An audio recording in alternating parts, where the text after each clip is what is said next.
കോഴിക്കോടേക്ക് പോകുന്നു. മിഥില ബാലനുണ്ട്. മിഥില, കോഴിക്കോട് പ്രധാന വേദി എന്ന് പറയുന്നത്, ആഘോഷവേദി എന്ന് പറയുന്നത് ബീച്ച് തന്നെയാണ്. അവിടെ എന്താണ്, എങ്ങനെയൊക്കെയാണ് ക്രമീകരണങ്ങൾ? വലിയ ജനക്കൂട്ടം ഇന്ന് അവിടെ പ്രതീക്ഷിക്കുന്നുണ്ടല്ലോ.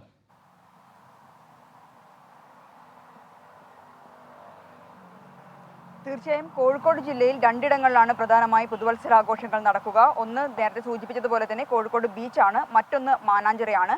അതുകൊണ്ട് തന്നെ കൂടുതൽ ആളുകൾ ഇങ്ങോട്ട് എത്താനുള്ള, പുതുവത്സരാഘോഷത്തിനായി കൂടുതൽ ജനം ഇങ്ങോട്ട് എത്താനുള്ള ഒരു സാധ്യതയുണ്ട്. ആ ഒരു സാഹചര്യത്തിൽ തന്നെയാണ് കടുത്ത നിയന്ത്രണത്തിലേക്ക് പോലീസ് പോകുന്നത്. 6 ACPമാരുടെ നേതൃത്വത്തിൽ 600 പോലീസുകാരെയാണ് ക്രമസമാധാനത്തിനായി നിയമിച്ചിട്ടുള്ളത്. മാത്രമല്ല 3 മണിക്ക് ശേഷം കോഴിക്കോട് ബീച്ചിലേക്ക് വാഹനങ്ങൾ കൊണ്ടുവരുന്നതിന് നിയന്ത്രണമുണ്ട്. ലഹരി ഉപയോഗിച്ച് വാഹനം ഓടിക്കുന്നവർക്കെതിരെ കർശന നടപടിയുണ്ട്. അങ്ങനെ ചെയ്യുന്ന ആളുകളുടെ ലൈസൻസ് റദ്ദാക്കുമെന്ന ഒരു മുന്നറിയിപ്പും നൽകുന്നുണ്ട്. മറ്റൊന്ന് താമരശ്ശേരി ചുരമാണ്. താമരശ്ശേരി ചുരത്തിലൂടെ കടന്നു പോകുന്ന യാത്രക്കാർ, അതായത് വൈകുന്നേരം 6 മണിക്ക് ശേഷം കടന്നു പോകുന്ന യാത്രക്കാർ യാത്രയ്ക്ക് മാത്രമായി ഈ റോഡ് ഉപയോഗിക്കണം. മറ്റ് കാഴ്ചകൾ കാണാൻ വേണ്ടി താമരശ്ശേരി ചുരത്തിൽ നിർത്താൻ പാടില്ല എന്ന ഒരു നിർദ്ദേശം താമരശ്ശേരി പോലീസിന്റെ ഭാഗത്തുനിന്നുണ്ട്. അങ്ങനെ ആരെങ്കിലും നിർത്തുകയാണെങ്കിൽ അവർക്കെതിരെ നടപടി ഉണ്ടാകും.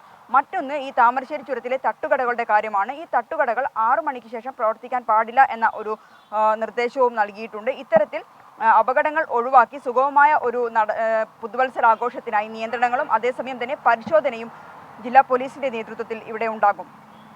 ശരി, മിഥില ബാലനാണ് കോഴിക്കോട് നിന്നും വിവരങ്ങൾ നൽകിയത്.